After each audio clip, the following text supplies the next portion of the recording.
আমার ঘর বাড়ি ভাসাইয়া নিল নিষ্ঠুরে বন্যায়।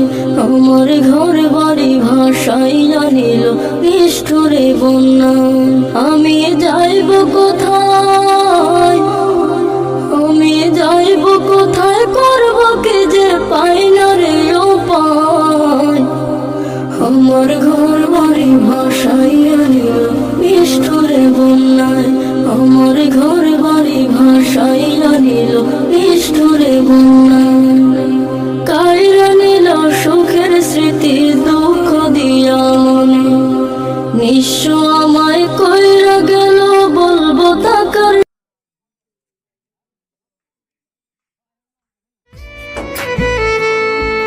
কুমিল্লা আর নোয়াখালী, লক্ষ্মীপুর ফেনীতে কত মানুষের প্রাণ হারালো বন্যার।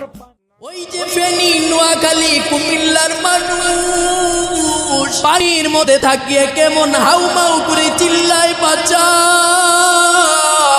কেউ বা চালের মধ্যে উঠিয়া ডাক দিয়ে কয়ে বাঁচাও। মা তাকায় দেখতেছে, মায়ের সামনে দিয়ে সন্তান পানির মধ্যে ভাসিয়া যায়। স্বামী তাকায় দেখতেছে, স্ত্রী চোখের সামনে দিয়া পানি দিয়ে ভাসিয়া যায়। আরে নবীর উম্মতের দল, কিসের বাহাদুরি করো, এই দুনিয়া কিছুই না। ওই অন্ধকার কবরে তুমি আর আমি চলে যেতে হবে। আরে নবীর উম্মতের দল, গতকালকে খবরের মধ্যে দেখলাম 9 মাসের এক গর্ভবতী মহিলা এই যে বন্যার পানিতে ডুবে দুনিয়া থেকে চিরবিদায় নিয়ে চলে গেল। আরে নবীর উম্মত, সবাই একটা আওয়াজ, বাঁচাও, আমাদেরকে বাঁচাও।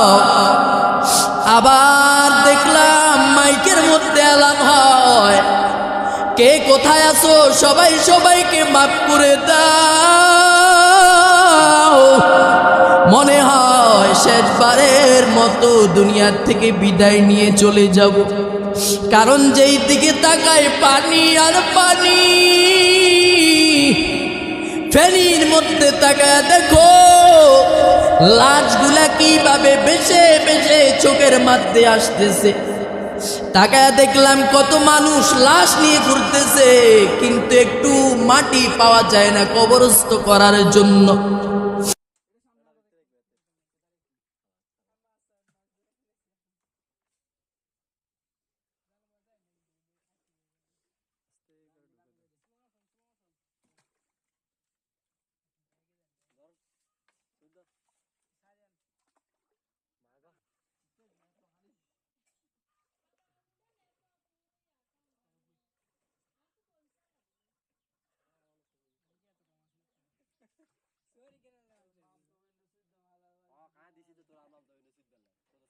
লাকসাম ঠেঙ্গারপাড়া একবারই মাঝাহমাদ পানি।